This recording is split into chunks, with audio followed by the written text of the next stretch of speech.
Bonsoir à tous. C'est une édition spéciale. Ce soir, 7 mois après le drame ferroviaire d'Ezeka, les résultats de la commission Yaon viennent d'être rendus publics au Cameroun.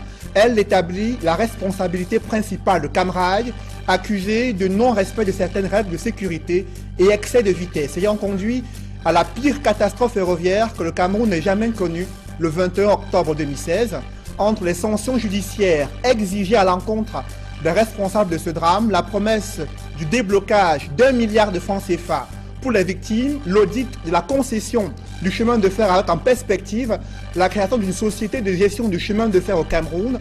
Nous vous proposons et nous vous donnons les clés ce soir pour comprendre les mesures prescrites par le chef de l'État. 7 mois après le drame ferroviaire d'Ezeka, vous revivrez dans ce journal, dans cette édition spéciale, les grands moments de la gestion de cette catastrophe ferroviaire survenue le 21 octobre 2016.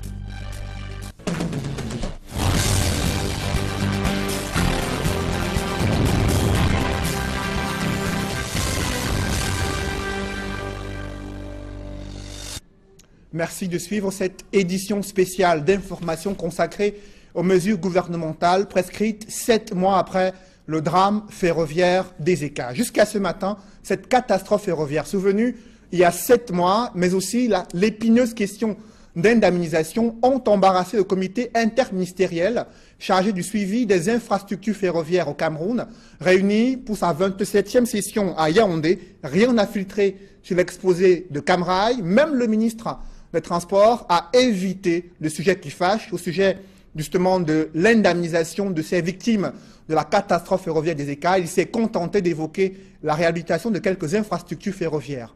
On évoque tout cela dans ce reportage signé Aïk Cyril. La question de l'indemnisation des victimes de la catastrophe ferroviaire d'Ezeka était à l'ordre du jour de la 27e session du comité interministériel des infrastructures ferroviaires tenue à Yaoundé. L'annonce a été faite par le ministre des Transports en personne. Eu égard au caractère névralgique du suivi des soins apportés aux victimes de la catastrophe survenue le 21 octobre 2016 à Ezeka, un intérêt particulier sera porté à la question relative aux indemnisations de ces dernières. Le temps pour les caméras de faire quelques images. Les travaux se déroulent finalement à huis clos. Et au sortir de la salle, le ministre des Transports, encore lui, fera savoir que le comité a juste eu le temps d'écouter Camrail sur la question. Nous avons eu à écouter les responsables de Camrail concernant les problèmes d'indemnisation, n'est-ce pas, des victimes du malheureux accident ferroviaire du 21 octobre dernier. Qu'ont dit alors les responsables de Camrail sur la question de l'indemnisation des victimes de la catastrophe ferroviaire d'Ezeka? Difficile de répondre à cette question pour l'instant, d'autant que le ministre des Transports semble plus préoccupé par le renouvellement du parc automobile de Camrail. Je crois qu'il est question d'acquérir quelque chose comme 9 locomotives, 25 voitures et puis 5 modules autorail. Ceci pour augmenter l'offre, n'est-ce pas, en termes de transport ferroviaire. L'entrée en service prochaine du port autonome de Kribi oblige Camrail à étendre également son réseau vers la cité balnéaire. Nous avons également évoqué d'autres problèmes qui concernent l'axe Edea Kribi Lolabé dans la perspective de l'opérationnalisation du port en eau profonde de Kribi. D'autres projets, à l'instar du réaménagement de la ligne de l'Ouest Douala-Mbanga-Kumba et de la ligne qui part de Ngaoundéré jusqu'au Tchad, étaient également au menu de la 27e session du Comifère, qui finalement ne s'est pas prononcé, tout au moins ouvertement, sur la question de l'indemnisation des victimes de la catastrophe ferroviaire du 21 octobre 2016 à Ezeka. président de la République, lui, il s'est prononcé autour de 17 h dans un communiqué rendu public sur la radio nationale, mais aussi qui a été signé du secrétaire général de la présidence de la République. 7 mois après le drame ferroviaire des ECA, les résultats de la commission Yang viennent d'être rendus publics. Elle a établi la responsabilité principale de Camrail dans cette catastrophe ferroviaire survenue à Ezeka. Il en ressort que le train 152 du 21 octobre 2016 présentait de graves défaillances et anomalies, notamment la surcharge du convoi, une rallonge inappropriée des wagons, utilisation des voitures présentant de sérieux soucis dans le système de freinage, selon les résultats de l'enquête menée par la commission Yang. Également, un excès de vitesse décrié sur l'axe Yaoundé-Ezeka qui a conduit à la mort de plusieurs personnes, à la pire catastrophe ferroviaire survenue au Cameroun. Le président de la République qui instruit que ces résultats et que les responsables de ce drame soient sanctionnés et bien sûr que le dossier soit transmis à la justice. Il annonce le déblocage de près d'1 milliard de francs CFA à titre personnel pour le président de la République, pour destiner aux différentes victimes de ce drame ferroviaire. Il prescrit également que Camrail puisse accélérer le processus d'indemnisation des populations. Mais que s'est-il passé ce 21 octobre 2016 sur l'axe Yaoundé-Ezeka, la pire catastrophe ferroviaire racontée dans ce reportage signé Donald Brice Kamga. Vendredi 21 octobre 2016, il est 13h01 à Ezeka, chef-lieu du département du Nyon-Ekele, région du centre. Des passagers complètement affolés, des proches qui fondent dans l'âme, des téléphones qui ne quittent plus l'oreille.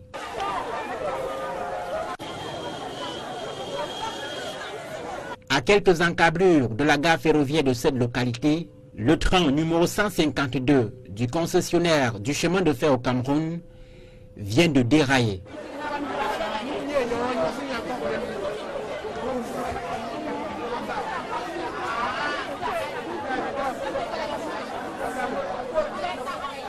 Equinox Télévision est la toute première chaîne à être sur le théâtre des événements. La rupture de la voie routière entre Yaoundé et Douala a fait replier un nombre exceptionnel d'usagers vers le transport ferroviaire. Le drame est inévitable.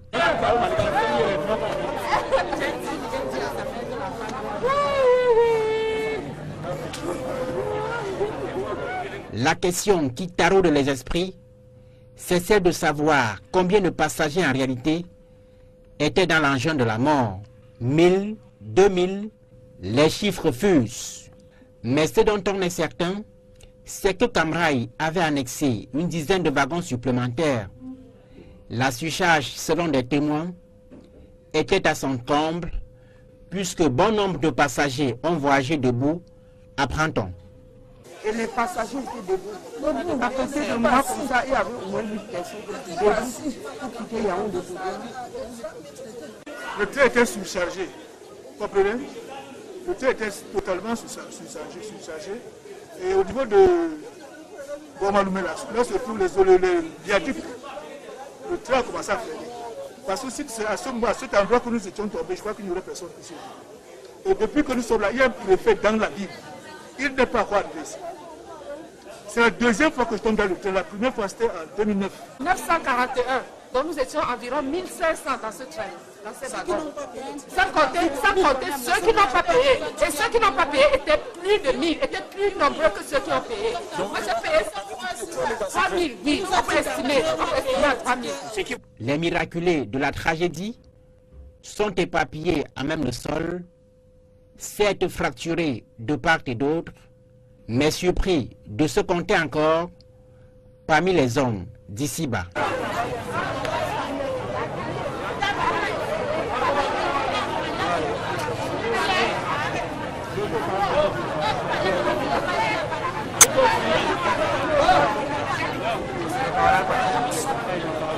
À Ezeka, les populations accourent et tentent de sauver ceux qui peuvent encore l'être.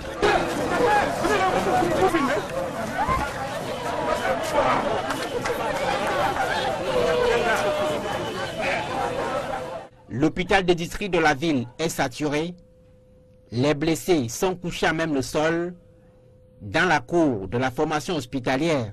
Alors qu'Equinox Télévision et Radio ont en exclusivité proposé une édition spéciale sur le drame, les premières ambulances se présentent sur les lieux avec les forces de défense. Nous vous épargnerons des images sensibles de la mort des Eka, elle-même déjà saturée. Les morts sont référés dans la région du littoral. Une journée sanglante en somme qui coupe le souffle à tout un peuple déjà suffisamment meurtri. Equinox Télévision, première sur l'information, a dépêché des envoyés spéciaux en octobre 2016 pour enquêter sur les opérations de sauvetage de ces Camerounais victimes du drame ferroviaire survenu le 21 octobre 2016. Les révélations sont troublantes. Ce sont les populations qui, pendant des heures, se sont démêlées pour pouvoir justement sauver les victimes et les sinistrés de ce drame ferroviaire à Ezeka. Révélations troublantes à suivre dans ce reportage exclusif signé avec Cyril. Ne sont pas encore remis du choc subi vendredi dernier lorsque le train parti de Yaoundé pour Douala a échoué ici. Ce vendredi vers 12h50, nous avons entendu un grand bruit à 400 mètres de la gare. C'est-à-dire 4 premiers wagons tombent dans un ravin à 400 mètres de la gare. Nous sortons très rapidement, le train passe en toute vitesse et tombe à la gare. 8 wagons tombent à la gare. Le train continue. La locomotive continue avec 2 wagons, c'est-à-dire la locomotive passe et continue son chemin. C'est-à-dire il y a des cris partout, il y a des larmes. Nous partons très rapidement vers les 4 wagons qui sont tombés d'abord avant la gare. On s'est mis à secourir un grand monde, tellement de blessés, tellement de morts. Nous sommes précisément à 400 mètres de la gare ferroviaire des Eka. C'est le lieu où les 2 premiers wagons ont lâché. Les premiers secours ont été mobilisés par les populations elles-mêmes qui sont venues extirper, on va le dire ainsi, des corps qui étaient sous la décombre pratiquement. En fait, dès que le train tombe, à la même seconde, les populations, les jeunes du quartier que j'ai essayé de diriger, ont essayé de secourir un bon nombre de personnes. Mais les hôpitaux des États, qui n'ont pas un plateau technique assez développé, ne pouvaient pas se charger de tous ces morts, de tous ces blessés. Il y a eu des gens qu'on extirpait des wagons qui sont morts là sur place par manque d'aide. On ne pouvait pas les transporter directement pour les hôpitaux. On était plutôt ici en bas là où ça a d'abord commencé à tomber. Donc c'est là où on était quand même, on a enlevé les gens, on fait sortir les gens, on transportait pour amener à l'hôpital de district. Moi je peux dire ce que moi je vis. Ce que moi j'ai vécu, c'est plus de, ça fait plus de 100. Ce que nous allons transporter pour mettre à la mort. Parce que moi j'étais parmi les gens qui ont transporté. Quand on amène les gens qui sont les pieds cassés et les mains, il n'y a pas les bras et les pieds, donc là tu ne peux même pas compter puisqu'il y avait beaucoup de blessures et tout ça. Et subitement tu vois quelqu'un en train de mourir devant toi, on amène seulement un pote, on est à la mort. Vraiment c'est vraiment terrible, c'était très très très grave.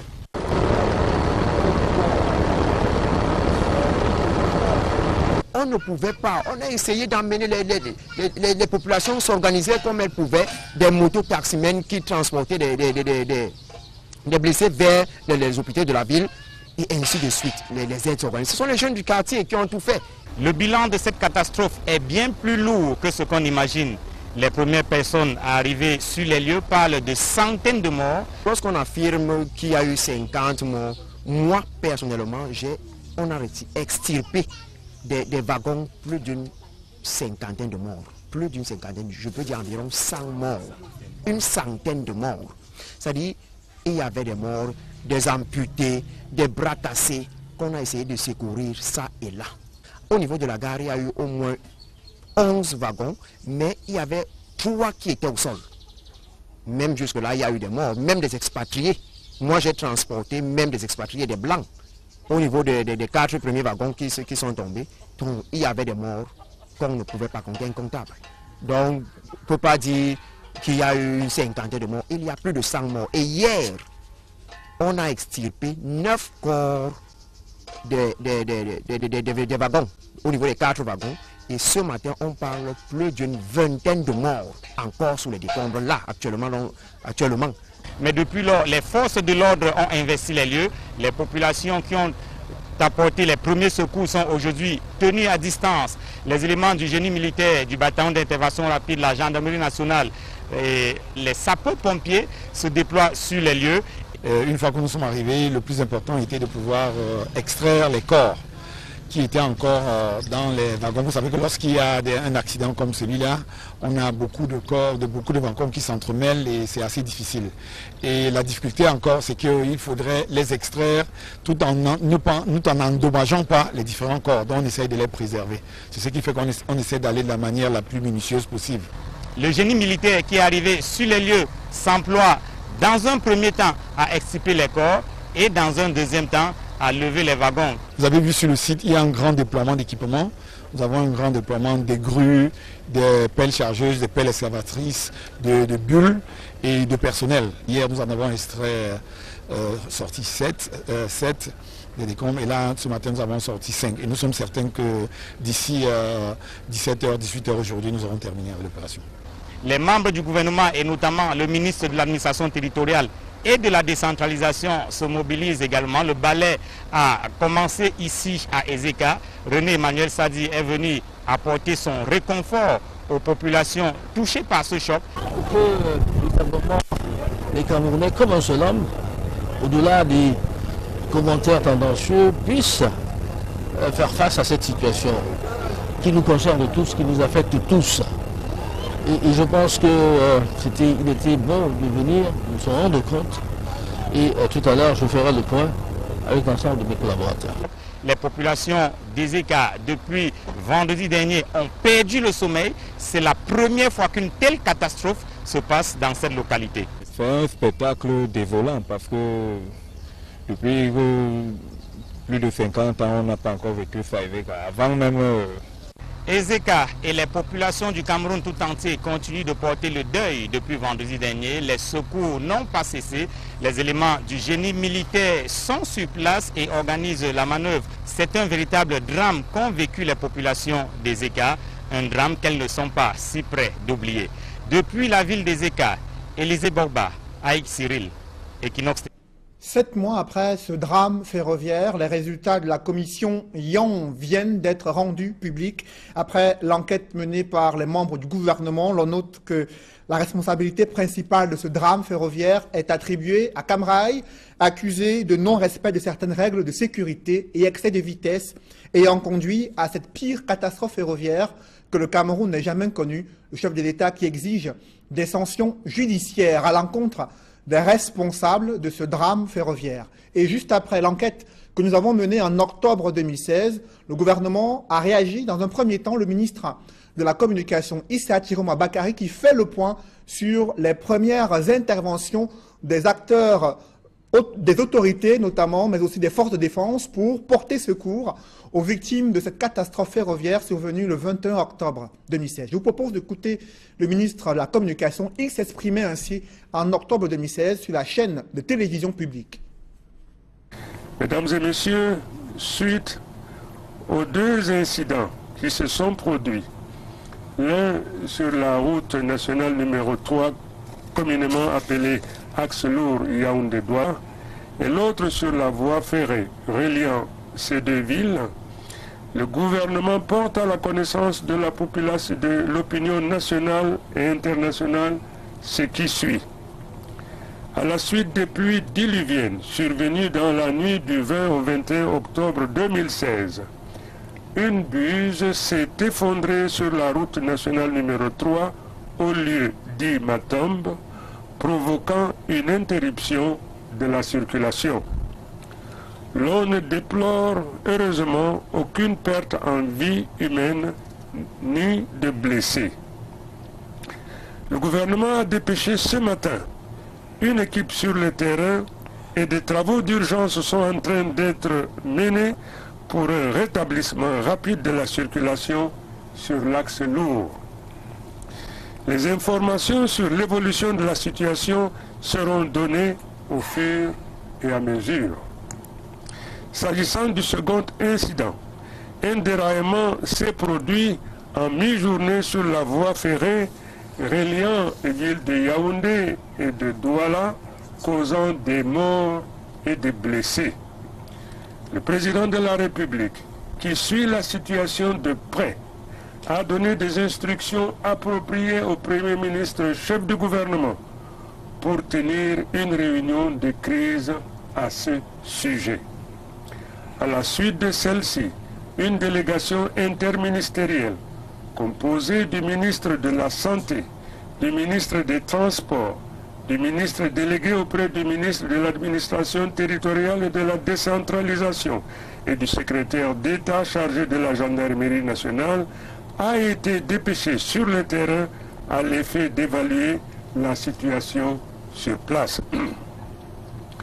Dès la survenance de l'accident, des moyens nécessaires du ministère de la Défense, du ministère de la Santé publique, de la Protection civile et autres services de sécurité ont été immédiatement mobilisés pour apporter toute aide et assistance aux victimes. La Camrail a également dépêché un train venant de Douala pour des besoins d'évacuation rapide des blessés et des passagers en détresse.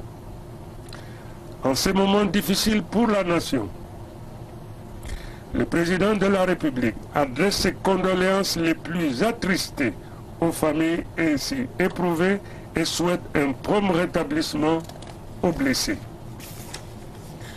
Le chef de l'État a instruit le gouvernement de mettre à la disposition des familles éplorées et des blessés des moyens pour faire face à la situation. Il a par ailleurs prescrit l'ouverture d'une enquête afin que toute la lumière soit faite sur cet incident, sur cet accident. Pour finir, le président de la République rassure les populations que les dispositions nécessaires sont prises par le gouvernement de la République pour faire face à la situation et les exhorte à manifester leur solidarité habituelle en de telles circonstances et à respecter la mémoire, la dignité des victimes et de leurs proches. Je vous remercie. Vous suivez une édition spéciale consacrée à l'analyse des résultats de l'enquête menée par la commission Yang, les résultats qui viennent d'être rendus publics, les conclusions de l'enquête menée par la commission Yang qui viennent d'être rendues publiques et qui établit la principale responsabilité de ce drame ferroviaire à Cam Rai, mais aussi qui est accusé justement de non-respect des règles de sécurité et excès de vitesse ayant conduit à ce drame ferroviaire. Et un premier bilan officiel avait été évoqué en novembre 2016, alors que des témoins ont affirmé à plusieurs reprises avoir identifié plus de 100 morts après cette catastrophe ferroviaire. Le gouvernement a évoqué un bilan de moins de 80 morts, un pointage évoqué par le ministre de la Santé publique après une tournée dans les hôpitaux du côté de Yaoundé. Reportage. 4 jours après la catastrophe ferroviaire des ECA, le bilan officiel et chiffré est enfin disponible. À la date d'aujourd'hui, c'est 76 personnes depuis qui ont été retrouvées et un membre, parce que le dernier cas c'était un bébé qu'on a retrouvé dans de la boue.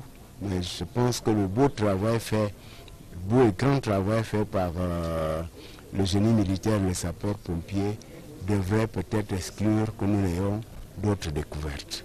76 corps retrouvés et 589 blessés. Les chiffres contrastent avec ceux avancés par certains témoins de la scène qui parlent de plus d'une centaine de morts. Mis au banc des accusés, le gouvernement assure qu'il n'y a aucun intérêt à dissimuler certains corps.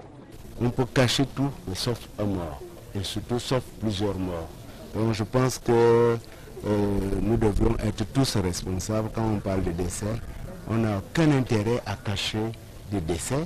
Mais les pouvoirs publics peinent encore à prendre efficacement soin des blessés. C'est la raison de la main tendue à la France qui réagit à travers un don de matériel médical de diverses formes. Le don que nous avons fait aujourd'hui est un don qui porte sur l'ensemble des besoins exprimés par la chaîne médicale pour pouvoir opérer les blessés qui sont arrivés ici à Yaoundé.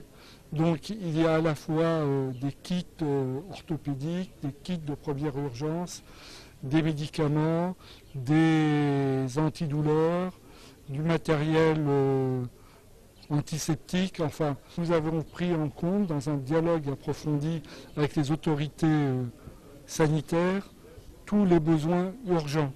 Au total, 14 colis en provenance du centre de crise de Paris ont été offerts par l'ambassadeur de France au Cameroun. Ils serviront à administrer des soins de qualité aux rescapés conduits au centre des urgences de Yaoundé et à l'hôpital central de Yaoundé.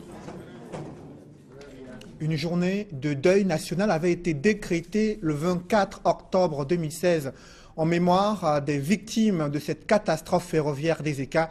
Une journée particulièrement morose à Cam Rai, notamment à la gare voyageurs de Yaoundé, où cette journée a été respectée et observée. C'est le constat que fait Guy Zogo dans ce reportage.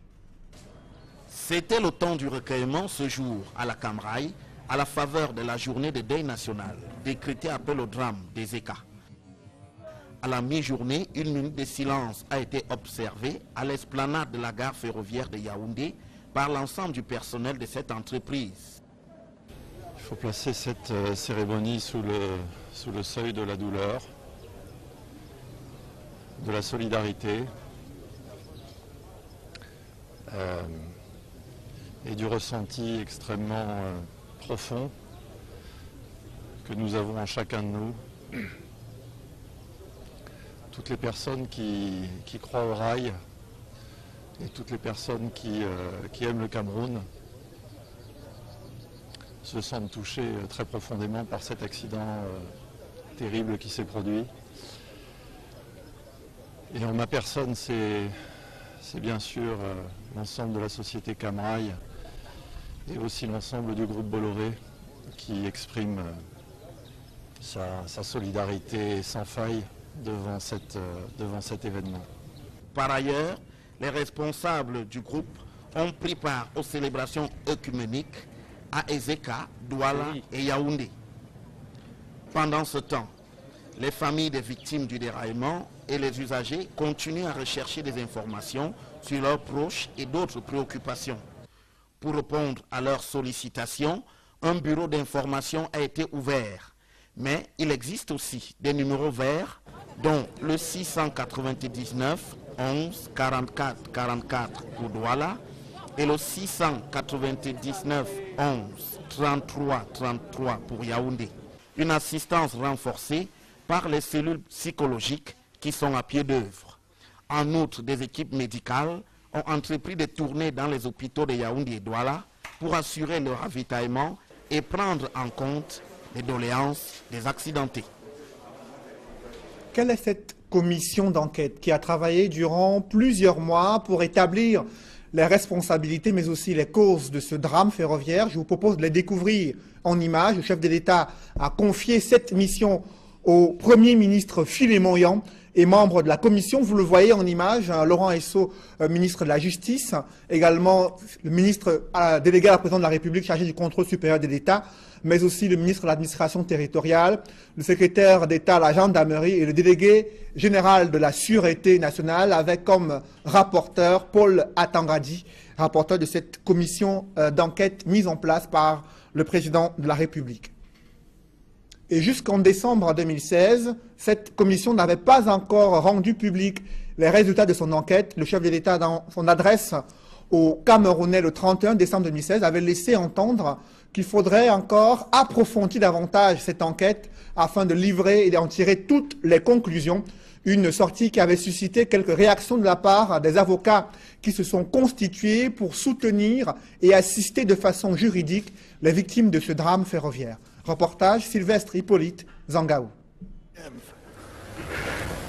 Je ne saurais oublier le deuil qui, de façon inédite, a frappé notre pays lors de la catastrophe ferroviaire survenue à Ezeka. L'enquête approfondie que j'ai prescrite dira la vérité.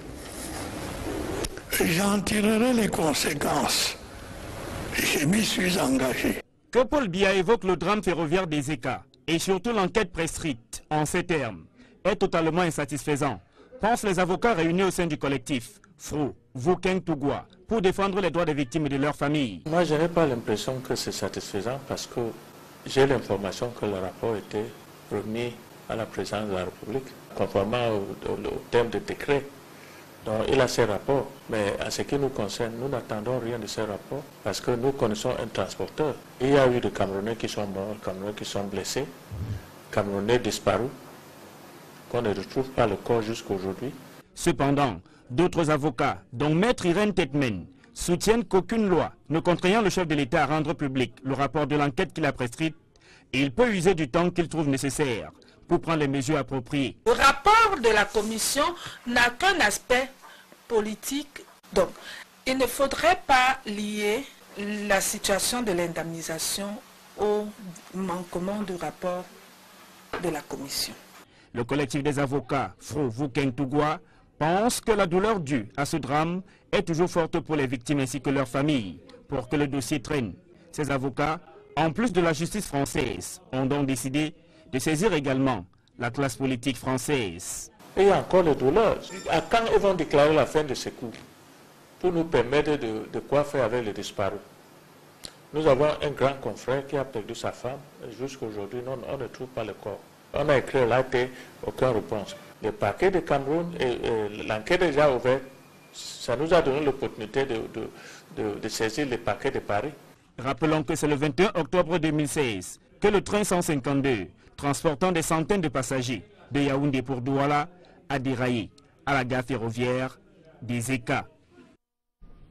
7 mois après ce drame ferroviaire, la pire catastrophe que le Cameroun n'ait jamais connue, les résultats de l'enquête menée par la commission Yang viennent d'être rendus publics et elle établit la responsabilité principale de Camrail qui est accusé de non-respect de certaines règles de sécurité et excès de vitesse ayant conduit à cette catastrophe ferroviaire survenue le 21 octobre 2016. Le président de la République exige des sanctions judiciaires, promet le déblocage d'1 milliard de francs CFA pour les victimes, la construction d'une stèle à Ezeka, mais aussi l'audit de cette concession du chemin de fer, plus d'une dizaine d'années après l'avoir concédé à Camrail. On voit tout cela dans la lecture de ce décret, dans ce reportage signé Gertrude Fernande Nekachesi. Selon le rapport produit par la commission d'enquête à pied d'œuvre depuis 8 mois, il apparaît clairement que le drame ferroviaire du 21 octobre 2016 à Ezeka a été causé par un chapelet de maladresse, voire d'actes d'incivisme commis par le transporteur Camrail. En première ligne, l'excès de vitesse, cause principale de l'horreur vécue le vendredi 21 octobre 2016. Sur une voie où la vitesse requise est de 40 km à l'heure et comprend plusieurs courbes serrées ainsi qu'une forte décrépité, le conducteur du train 152 parti de Yaoundé en matinée à destination de Douala allait 96 km à l'heure. Sur les raisons de cette vitesse excessive, les experts accusent Camrail de n'avoir pas respecté les règles de sécurité. Les résultats du rapport dévoilé ce 23 mai 2017 indiquent que le train 152 présentait de graves défaillances et anomalies. Parmi elles, la surcharge du convoi et la rallonge inappropriée des rames, l'utilisation des voitures de voyageurs présentant de sérieux soucis dans le système de freinage, l'utilisation d'une motrice dont le freinage rhéostatique était hors de service, l'absence de vérification sérieuse de la continuité du freinage de la rame avant son départ de Yaoundé, le refus de prise en considération par la hiérarchie de Camrail des réserves émises par le conducteur du train au sujet des anomalies et défaillances citées. En clair, c'est donc conscient du risque élevé encouru que la hiérarchie de Camrail a laissé le train 152 quitter la gare de Yaoundé. Faisant suite à ce rapport, le chef de l'État Paul Biya a pris une batterie de mesures. Le président de la République a par exemple requis des sanctions appropriées contre tous les responsables dont l'implication dans l'accident est reconnue dans le rapport, la transmission à la justice du rapport d'enquête pour qu'elle en tire toutes les conséquences de droit, l'audit de la convention de concession signée le 19 janvier 1999 entre le Cameroun et Camrail et des 2 avenants conclus en 2005 et en 2008, l'ouverture des discussions entre les partenaires au sein de Camrail pour une plus grande implication de l'État du Cameroun dans cette société. Concernant les victimes, le chef de l'État a décidé de débloquer la somme d'1 milliard de francs CFA en guise d'assistance complémentaire à verser aux victimes ou à leurs ayants droit et a instruit Camrail d'achever dans les meilleurs délais le processus d'indemnisation des victimes ou proches des victimes qu'il a engagé depuis quelques mois. Sur le secours à apporter en pareilles circonstances, le président de la République, Paul Biya, a ordonné le renforcement du dispositif national de prévention des catastrophes de ce type. Et pour que reste dans l'histoire la mémoire des victimes du 21 octobre 2016, le chef de l'État, Paul Biya, a instruit l'érection d'une stèle du souvenir à Ezeka. Elle servira de commémoration de cette tragédie. C'est une édition spéciale. Après, vous l'avez suivi, les différentes résolutions prises par le président de la République après la publication des résultats de l'enquête menée par la commission Yan sur la catastrophe ferroviaire survenue il y a 7 mois au Cameroun. Sur ce plateau, des experts de haut vol, juristes, avocats, hommes politiques, économistes, pour vous donner les clés pour comprendre les résolutions prises par le président de la République. Anissé Ekane, bonsoir. Vous êtes homme politique, membre fondateur du Manidem, membre du bureau politique. Merci d'être venu sur ce plateau pour cette édition spéciale. Également présent avec nous, maître Simon Kakak. Bonsoir. Bonsoir Cédric. Vous êtes avocat inscrit au barreau du Cameroun. Vous dirigez l'organisation Juristes d'Afrique qui promeut la bonne gouvernance sur le continent africain.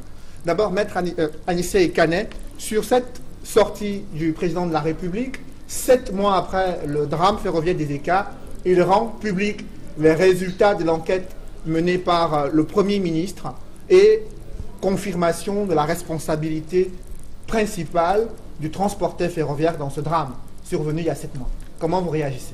Bon, je veux dire que des fuites avaient déjà été organisées.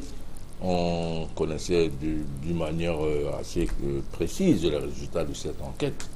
Bon, il n'est jamais trop tard pour bien faire, doit-on dire. C'est pour ça que bon, il faut quand même accepter que c'est la première fois que sur des catastrophes de ce genre, une commission d'enquête rend un rapport qui apparemment est le résultat d'un travail minutieux. Que dit ce rapport? Que de façon structurelle, l'accident était prévisible. De façon conjoncturelle, il était également prévisible. Structurel, pourquoi? Cet accident a eu lieu parce que Camrail, qui s'occupe essentiellement, ce qui l'intéresse, c'est le transport des marchandises, a tout fait de telle manière que le transport des voyageurs soit négligé. Les wagons, les voies mal entretenues, le climat social qui faisait en sorte que les travailleurs de la Camrail ne pouvaient pas travailler sainement comme c'était le cas auparavant. Et ce jour-là, de façon conjoncturelle, l'accident était prévisible. Je vais vous dire, il y a une thèse qui prétend, moi je pense avec moult arguments, que lorsqu'on a, bien avant que le train ne démarre de Yaoundé, il y a eu une alerte. Les gens avaient déjà sur les réseaux sociaux déclaré qu'il y a eu un accident. Oui, bien sûr, c'était en réalité, une information qui était erronée. Non, elle n'était pas erronée. La thèse, c'est que ce sont vraisemblablement des employés de la Camrail qui ont senti le danger et qui ont sorti cette information pour mettre en garde ceux qui voulaient absolument faire démarrer le train à Yaoundé. Pourquoi? Justement, oui. On va en revenir. Oui. Alors, maître Simon Serge Kakak, vous avez suivi le reportage qui met en avant les causes de ce drame ferroviaire. L'on parle de surcharge du convoi, rallonge inappropriée des wagons, utilisation des voitures présentant de sérieux soucis dans le système de freinage. Comment comprendre que le transporteur ferroviaire ait pu aller jusqu'à ce niveau pour faire voyager les Camerounais ce 21 octobre 2016? Comment vous réagissez d'abord sur cette publication des résultats de l'enquête menée par la commission Yan? Merci Cédric. Ce que je dois relever, c'est que, comme tout le monde peut le constater, le chef de l'État, son Excellence Paul Biya, a publié ce rapport 7 mois après la survenance de l'accident. Pour nous autres, cela ne nous surprend pas parce que là, le président de la République a montré qu'il reste fidèle et attaché à une caractéristique du système de gouvernance qu'il a implémenté au Cameroun depuis 35 ans. Vous savez, la lenteur dans la réaction, la lenteur dans l'action, la lenteur chaque fois qu'il faut prendre une décision. Bon, ça c'est la première chose que vous... 7 mois après, pour vous, le délai était extrêmement long. Il faut préciser que la commission avait d'abord 2 mois pour pouvoir rendre sa copie. Ensuite, le 31 décembre 2016, le chef de l'État a dit qu'il voudrait avoir une enquête approfondie et qu'il en tirerait toutes les conclusions. Vous estimez que le temps n'était pas nécessaire? Je tiens à préciser, Cédric, si mes souvenirs sont bons, que le chef de l'État a précisé cette enquête par décret du 25 octobre 2016. Il avait donné un délai de 30 jours pour publier le résultat. Bon, quand même, 30 jours, et nous en sommes aujourd'hui à 7, cela pose vraiment un problème.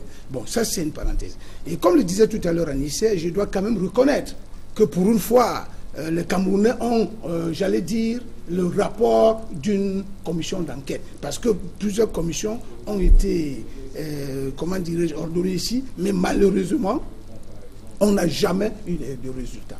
Bon, c'est déjà un point de gagner. Maintenant, ce que je dois faire observer, par rapport à la question que vous m'avez précisément posée, c'est que lorsque nous faisons l'exégèse de la situation qui est arrivée avec cette catastrophe ferroviaire, nous nous rendons aisément compte que, en fait, la situation que nous avons aujourd'hui traduit à suffire la légèreté qui a toujours caractérisé, j'allais dire, le travail accompli par les concessionnaires dans notre pays. Parce qu'en réalité, lorsqu'on parle de Cambrai ici, il faut que le public le sache. Cambrai, c'est le concessionnaire de notre activité ferroviaire. Vous comprenez? Donc Cambrai intervient dans cette activité en vertu d'une convention. Mais malheureusement, on se rend compte que, comme ça se passe avec d'autres concessionnaires, comme le cas de la Sonel, parce que ce n'est pas le seul cas. Nous nous rendons compte qu'effectivement, les concessionnaires ne font pas leur travail dans les règles de l'art. C'est la première leçon que je peux retirer. Justement, on suit les causes qui sont évoquées dans ce rapport.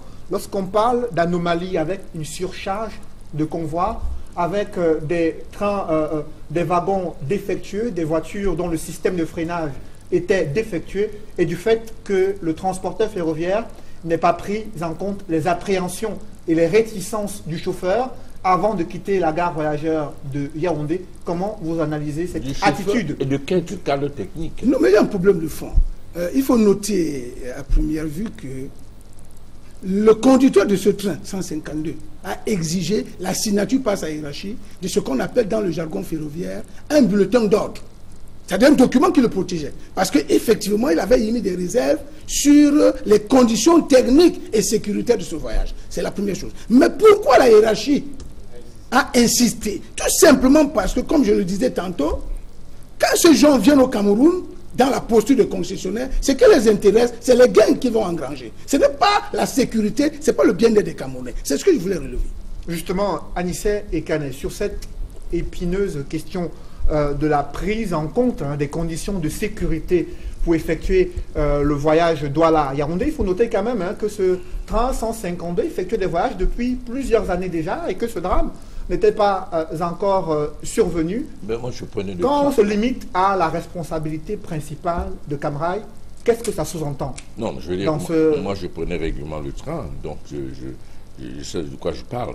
Ce n'est pas difficile, lorsque cet accident a eu lieu, de pouvoir interroger les cadres de Cambrai.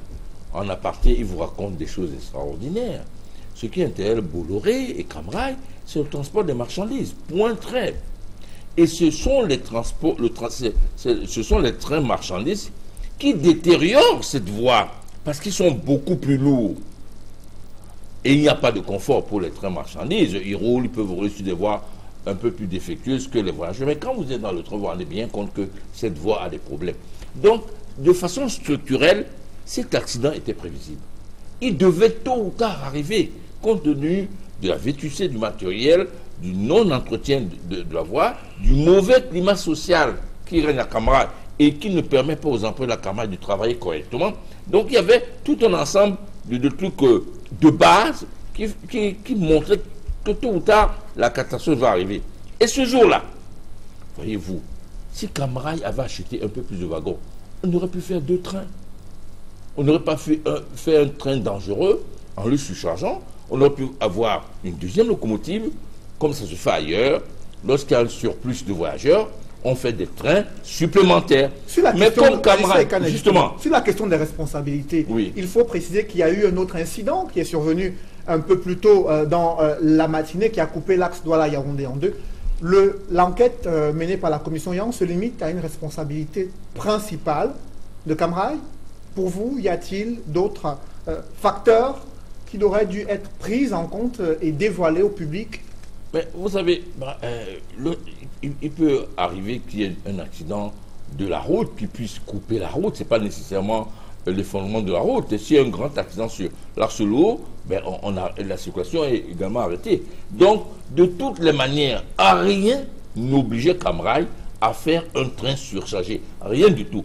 Même si il avait été demandé par le ministre de tutelle de prendre des mesures pour qu'on achemine le surplus de voyageurs, la responsabilité technique incombe à Cam Rai de dire que en ce moment-ci, nous ne sommes pas en mesure d'assurer de manière correcte la circulation de trains en surcharge. Donc, de toutes les manières, Cam Rai est responsable de ce qui s'est passé ce jour-là. Justement, Maître Simon Serge Kakak, le chef de l'État, demande que ce rapport soit transmis à la justice afin que la justice puisse en tirer toutes les conséquences de droit et que les responsables de ce drame soient sanctionnés. Qu'est-ce que cela signifie concrètement, vous qui êtes avocat? Qu'est-ce qui va désormais se passer? Non, ce qui va désormais se passer, c'est que ce rapport sera effectivement transmis à la justice, qui va tirer toutes les conséquences qui s'imposent. Et la première conséquence ici, c'est qu'effectivement, il y aura des procédures au fin d'indemnisation des victimes. Bon, ça peut se passer sur le plan pénal, ça peut se passer sur le plan civil. Bon, il y a même des procédures qui avaient même déjà commencé à être engagées.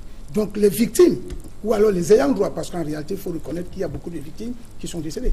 Donc il y a certainement des procédures qui seront engagées par les ayants droit, qui peuvent se mettre dans des collectifs pour faire leur action, comme ils peuvent agir de manière isolée. Vous comprenez? Donc ça, c'est important. Mais ce que je tiens également à relever, comme le disait tout à l'heure Anissé, on a quand même le sentiment que cet accident, effectivement, était prévisible. Parce que lorsque on vous décrit les conditions de ce voyage, c'était une rame, c'est-à-dire une rame de 16 voitures. Une rame de 16 voitures. Et on vous dit effectivement qu'il y a eu 7 voitures qui ont été ajoutées à la hâte pour faire voyager les gens, sans prendre au préalable toutes les dispositions sur le plan sécuritaire et sur le plan technique. Ce qui veut dire, en d'autres termes, que la responsabilité de Cam Rai est incontestable. Mais et je pense aujourd'hui justement de ces personnes qui sont portées disparues, qu'on n'a pas retrouvées, dont les familles sont sans nouvelles et qui, selon elles, avaient emprunté ce train 152 pour joindre la ville de Douala au moment où le chef de l'État transmet ce rapport, cette enquête de la commission à la justice, et que l'épineuse question des indemnisations se pose avec acuité pour ces personnes dont les membres de leur famille sont portés disparus. J'avoue qu'il sera très difficile de régler ces cas qui sont assez épineux, hein, parce qu'en réalité, lorsque vous avez suivi les conditions de cette catastrophe, il se passe même qu'il y avait beaucoup de passagers qui n'avaient pas de ticket de voyage. Bon, s'il arrive que ces personnes qui sont aujourd'hui portées disparues n'avaient pas de ticket, vous convenez avec moi que ça sera très difficile. Moi, je préfère me limiter au cas des victimes clairement identifiées.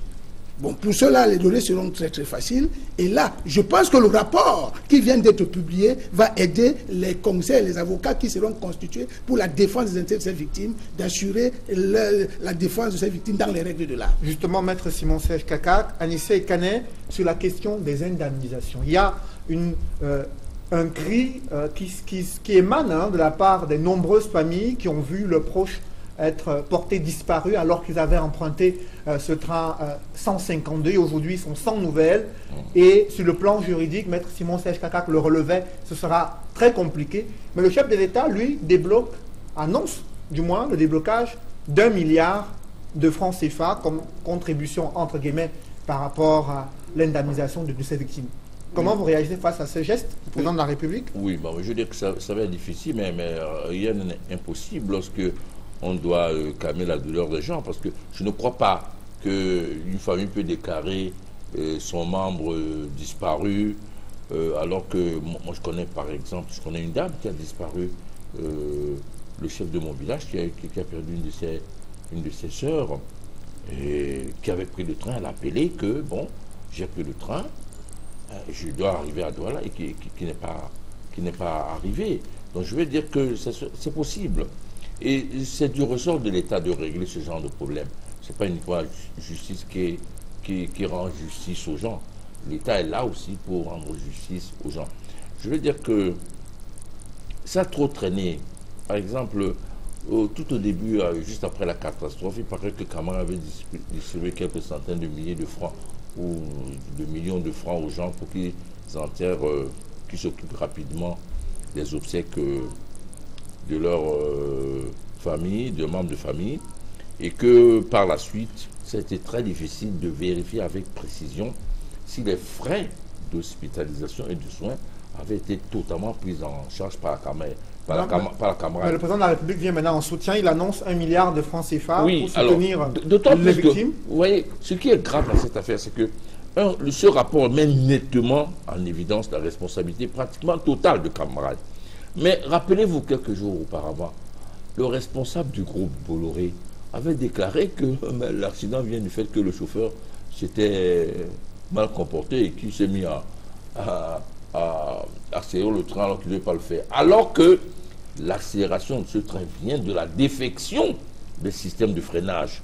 Donc on a voulu rejeter la responsabilité sur un pauvre Camerounais qui avait en plus émis des réserves sur la qualité de ce qu'on voit, parce que justement, Camara s'était rendu compte que, en réalité, on rentrait tout droit dans le problème la problématique de cette concession. Dans quelle mesure a-t-on pu attribuer à des capitaux privés étrangers la gestion d'un service public aussi important que le transport des voyageurs? C'est ça la question que pose en réalité cet accident.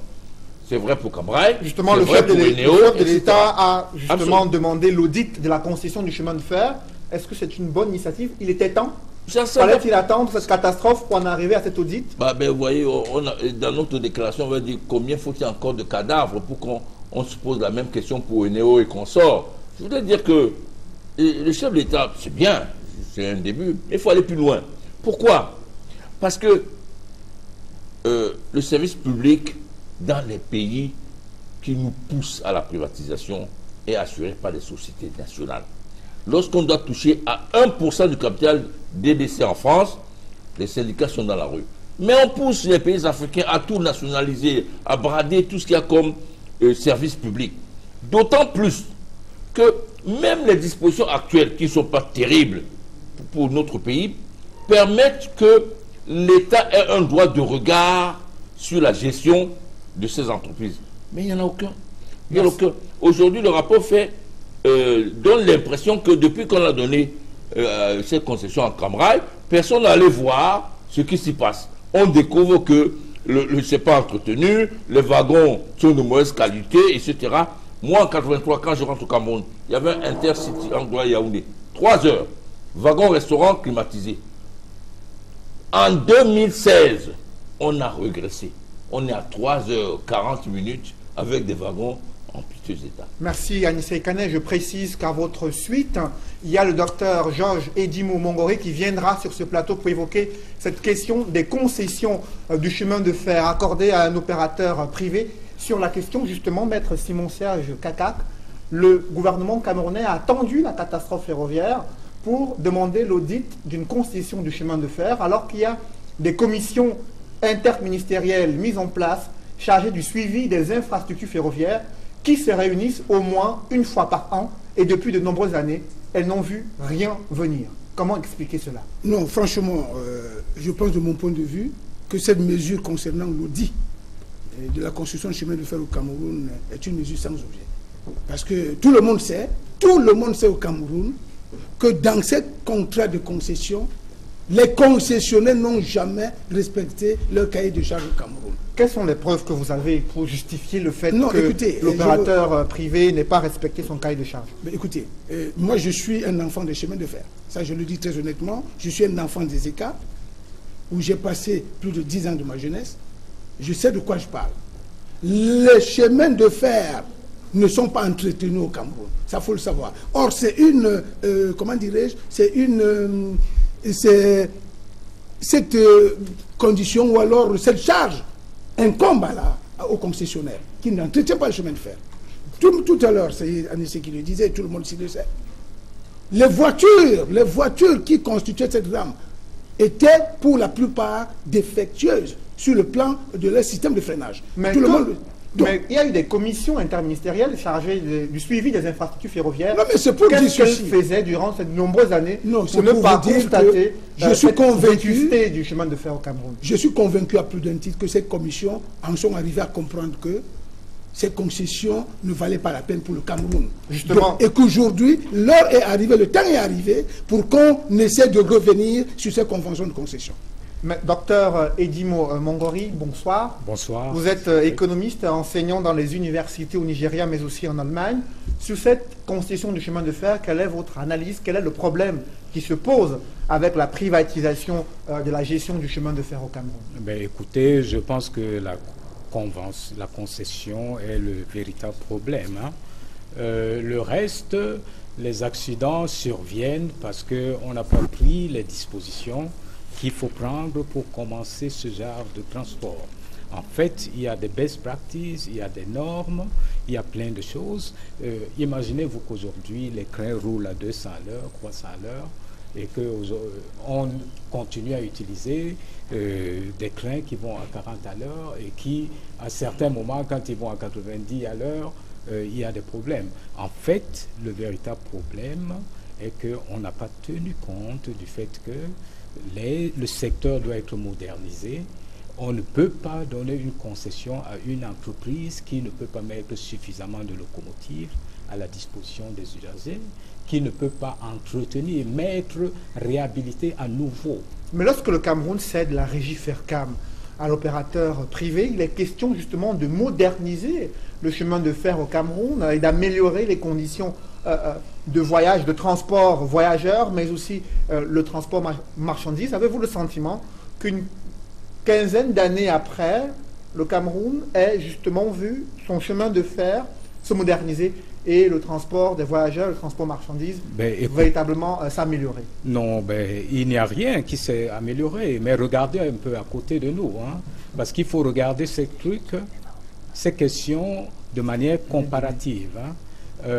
Les Chinois sont en train de moderniser plusieurs voies au Nigeria, au Sénégal, en Éthiopie, au Djibouti, etc. Oui, au Nigeria, où il y a déjà un partout train à grande vitesse.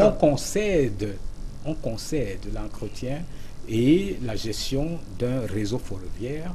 On doit s'assurer que l'entreprise qui gère a suffisamment de moyens pour accompagner toutes les opérations. Est-ce que ça pose le problème de la privatisation de certains domaines publics où la qualité du service n'est pas toujours garantie? Ces privatisations enchaînent que le Cameroun a vécu durant une période de crise économique. Est-ce qu'aujourd'hui, quand vous faites une évaluation, vous vous rendez compte qu'on a su en tirer profit de ces privatisations, de ce transfert des patrimoines de l'État à des opérateurs privés? Bon, écoutez, je ne sais pas qui a signé ces concessions, mais j'ai l'impression qu'on n'a pas tenu compte des normes, des évolutions dans notre temps. On ne peut pas continuer à circuler sur des voies qui ont été construites à l'époque coloniale et qui n'autorisent pas de vitesse supérieure à 50 à l'heure. En fait, il s'agit de ça. Donc, quand vous donnez votre chemin de fer en concession, assurez-vous que vous allez au moins progresser jusqu'à 100, 150 km à l'heure. Donc, il faut revoir de fond en comble tout le système, comme ça se fait aujourd'hui au Nigeria. Le Nigeria, avec l'aide des Chinois, est en train de se faire construire 3200 km de voies ferrées, mais modernes, qui vont à 150 km à l'heure. Même chose pour Djibouti, Maître pour Simon Kakac, et tout le reste. Merci Maître Edimo. Maître Georges Edimo, Simon Kakac, alors justement sur cet audit, quelles sont vos attentes lorsqu'on va effectuer un audit des concessions du chemin de fer? À quoi doit-on aboutir pour pouvoir améliorer la gestion du chemin de fer et prévenir, éviter à l'avenir ce type de catastrophe ferroviaire? Non, je dis que en ce qui me concerne, j'ai le sentiment et même la conviction qu'à l'issue de cet audit, ceux qui vont mener cet audit vont se rendre compte qu'effectivement, la concession de notre activité ferroviaire a totalement échoué au Cameroun et qu'il faille passer à autre chose. Passer à autre chose aujourd'hui, je ne sais pas s'il faut annuler tout purement et simplement, mais moi je pense qu'en mon humble avis, et là c'est un avis de juriste que je vous donne, c'est qu'on doit passer plutôt de la concession à l'affermage. Ce n'est pas la même chose, je vais m'expliquer. Vous savez, lorsqu'il y a un contrat de concession, comme celui qui existe actuellement entre l'État du Cameroun et le groupe Bolloré, en réalité, l'État est propriétaire de l'outil de production. Et cet État confie donc maintenant l'exploitation et la gestion de cet outil de production à un exploitant privé. Qu'est-ce qui va changer justement avec maintenant, le contrat d'affermage dans l'affermage, justement, c'est ça qui s'est passé avec notre secteur de l'eau. Parce que ce qu'on appelle CDE, ce n'est pas le conseil, c'est pas un concessionnaire. Donc, c'est un fermier. Donc, la vérité, c'est que dans le contrat d'affermage, l'État reste propriétaire de l'outil de production et il est également responsable de l'entretien. Il ne confie que l'exploitation, dont l'entretien incombe à l'État. Donc à ce moment-là, l'État a les moyens maintenant de chercher des structures, des investisseurs qui ont le profil pour l'aider à entretenir les chemins de fer dans les règles de l'art. Parce que nous nous rendons compte aujourd'hui que le groupe Bolloré s'est montré totalement défaillant. Le groupe Bolloré n'a jamais respecté le cahier de charge. Merci. Le groupe Bolloré ne peut pas remplir cette mission avec exemplarité. Merci Maître Simon Sèche-Kaka. Je rappelle que vous êtes avocat et vous dirigez Juris d'Afrique, un groupe qui promeut la bonne gouvernance en Afrique. Docteur Edimo Georges Mongori, économiste et universitaire. Mesdames, Messieurs, c'est la fin de cette édition spéciale. Mais avant ce public reportage, en prélude de la journée mondiale, la journée de l'enfant africain qui se célèbre le 16 juin prochain, l'école Sonara, située à Limbe dans la région du Sud-Ouest, vient de consacrer toute une journée d'activité pour la sensibilisation des parents au respect du droit des enfants au Cameroun. Reportage.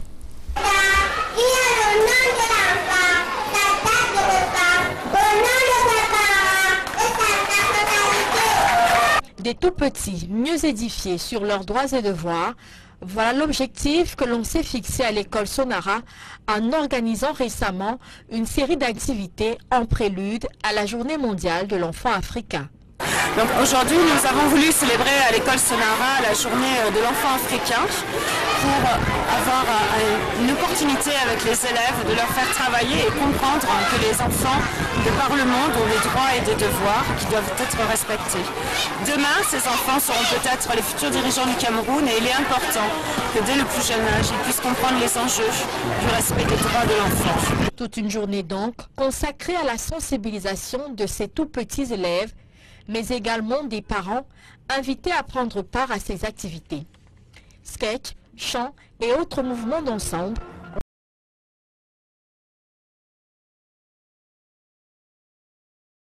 ont été l'initiative d'éduquer les parents pour que les parents apprennent les droits de l'enfant. Parce que c'est très important. L'école Sonara n'en est pas à sa première initiative dans le rapprochement de ses élèves aux questions d'actualité. Cette école a entrepris depuis quelques années de mettre sur pied, à côté de la formation classique, des initiatives qui permettent aux tout-petits de s'ouvrir au monde et aux problématiques sociales. Dans notre école, nous voulons appliquer une pédagogie d'actualité. Nous voulons être actuels, en dehors des manuels scolaires et du programme de la maternelle que nous avons.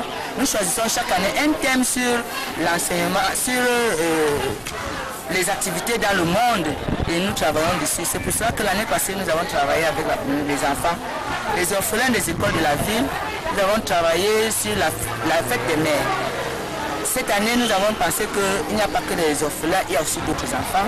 Nous avons sollicité les écoles de la ville, donc Juliam et Maïwan, pour que nous travaillions sur les droits de l'enfant, en espérant que les parents étant bien informés, ils pourront aider mieux leurs enfants à grandir sans assez de difficultés. Située à Limbe, dans la région du Sud-Ouest, l'école Sonara a été créée en 1980 lors de la construction de la raffinerie dont elle porte le nom. C'est une école reconnue pour ses bons résultats. Depuis 2012, une section anglophone est venue compléter la formation. De l'avis de plusieurs parents, l'école Sonara se démarque également par sa discipline et l'assiduité des formateurs.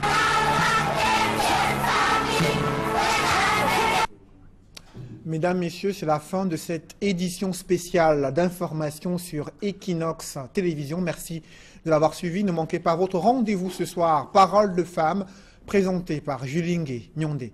Merci de rester sur cette antenne.